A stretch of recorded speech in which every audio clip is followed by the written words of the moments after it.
Yeah. What's happening? Hey, it's Friday, you guys. It's been a while since I made a video because, boy, did I come down with some crud this week. And I'm blaming it on a piece of chocolate cake that I had last Thursday, which Coach Anthony pointed out. I was feeling really great working out, thought I'd reward myself with a piece of chocolate cake. And I kind of went downhill for the last week. And let's not forget the In-N-Out that I had this weekend. Hey, I wanted to come at you today. How are you guys doing? Thank you very much for following and for all of your comments and for connecting with me off thread. Also, just about these videos. I'm gonna sneeze here. Maybe I shouldn't be recording right now, but I'm gonna go ahead and make a recording.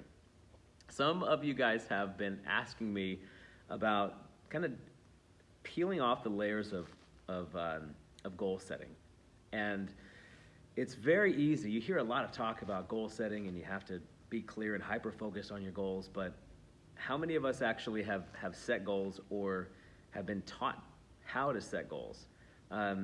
It's very easy to just simply say, yeah, this year I want to earn an extra $50,000, or next year or next week I want to take off about 3 or 4 pounds. And that's not really a goal, that's more of a wish.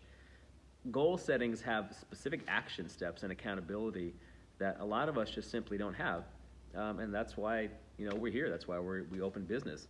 A lot of people don't really like to exercise, but once they start hiring a trainer to help them reach those goals, then they stay a lot more committed and they have accountability to reaching those goals. And that's where I come in. But it just doesn't apply, of course, to fitness. It applies to everything in life. Step number 1 to goal setting, what would you guys say it is? Write it down. That's simple. Write down your goals. It's all that you got to do. But I don't just simply like writing them and then throwing them inside of a drawer for the next year and then perhaps opening it up and discovering them a year later saying, oh yeah, I forgot about these. So this is just one resource that I like. And this is by Brendon Burchard. This is the High Performance Planner. And it's one that I use. There's a couple of others that I like, but this kind of gets it done. So this allows you, let's see. So here, these are some goals that I wrote down. And I carry this thing with me everywhere.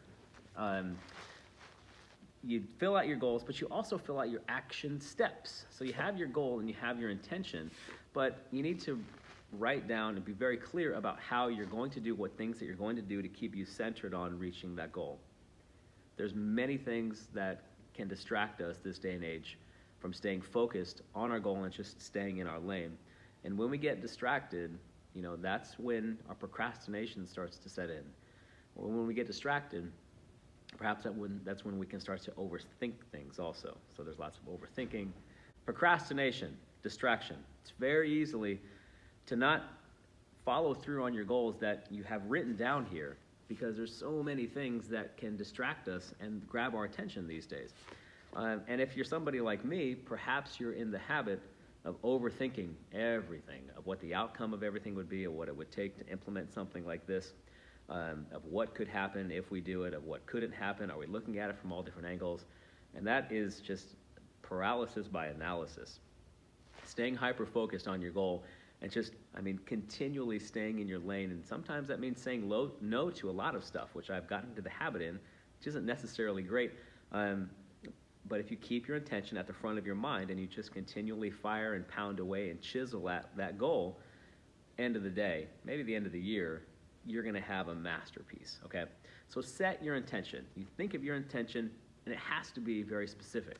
And you got to write it down, And one thing that I do like about this Brendon Burchard is that you have to make it measurable. Is it specific? Everybody's heard of a specific goal, all right? And not just general, like, I want to lose 10 pounds, right? How about instead we work on making it specific? We work on making it attainable. Maybe it's realistic, maybe it's super unrealistic, which is okay, and it's timely. So an example would be, I will be at my ideal weight in 10 months. Great. So you have your goal, you have a timeline, and it is specific. I will be at my ideal weight of 174 pounds on December 31st, 2020. Sound good? Great. Now again, you can't just throw it away. These things have to be reviewed all of the time. And the thing that I like about this, you can't see it here, but as it gets into like June or July, you look through this and you realize just how much stuff you've actually done. And it's very fulfilling to look back and say, man, I have done a lot of stuff to reach me towards this goal. So sometimes people just kind of short credit themselves. They don't give themselves enough credit. So have a journal, and it doesn't have to be this one. There are some other ones that I like. Everybody has heard me talk about the Darren Hardy, Living Your Best Life Ever, but Brendon Burchard is definitely up there. Tony Robbins has some great ones, and there's a plethora of them, but they need to be guided. So get guidance. You need a mentor, and like this guy Brendon Burchard, he is a mentor of mine, just simply because I'm using his resource, you know. So it has to be guided. Try not to reinvent the wheel. He has, in the morning here, he has a morning mindset. One thing that you can get excited about today, an action step that you could step to demonstrate excellence or real value is, and then you have an evening journal. One moment that I was really appreciative for today. How could I have made my life better today? How could I have made somebody else's life better today? So there's a lot of guidance in here. Don't try to do it on your own, all right? That's the equivalent of somebody who hasn't exercised in 30 or 40 years trying to go to LA Fitness and taking their own weight loss into their own hands, which is okay, but you should really have some accountability at least to get started with, okay? So you have your goal and you have your written intention. And next is you're going to post your intention, or at least keep it in an obvious place. I like to post it and I like to carry it with me. So some of you guys have seen this. This is my favorite bag. I love this thing. And in my bag, I carry this. So I have this with me like everywhere that I go. I don't like leaving the house with this, so I can review it, and then I have my own posts of intention that are at my home and behind my desk too. And speaking of this, you set your intention, and I like to keep things in here that remind me to be successful, like Success Magazine, right? What else do I have in here? I wanted to show you guys something else. Oh, my marketing material. I have a couple of my clients' charts in here. This is something that I was doing for Northwest Natural Gas, my industrial athlete program. That was really, really well. So this is my success bag right here, you guys. And you don't have to have your own success bag, but it just helps keep you in that mindset. And then you have to be just open and allowing. So you have your goal, you have your intention, you have it written down, you posted it. Now you got to kind of sit back, and without sounding too, woo-woo or too metaphysical, you do have to be open to let that good energy inside. Because once you raise your energy level, you guys, no matter what industry that you're in, you're going to attract that type of energy level. And I'm not talking about the power of attention. I'm not talking about the secret. I'm not talking about any of that stuff. I'm just simply talking about if you emit good energy, you're going to get good energy back to you. I think everybody can go ahead and agree on that by this time. If you put good energy out, you're going to get good energy in. But you have to be allowing to let other people help you with those goals. And sometimes, especially as guys, we don't necessarily say no to help, but we certainly put up a gigantic barrier that makes it difficult for people to come in to help us or even want to help us. And it's hard to take those barriers down because it's just how we're programmed. But try to be allowing. Put yourself on that higher energy level where you're eliminating those negative thoughts and you're allowing those goals and intentions to come in and really set in. And don't forget, leaders are readers. Sorry. Leaders are readers, okay? And learners are earners. So I'm always trying to read something that's going to help me get closer to that goal.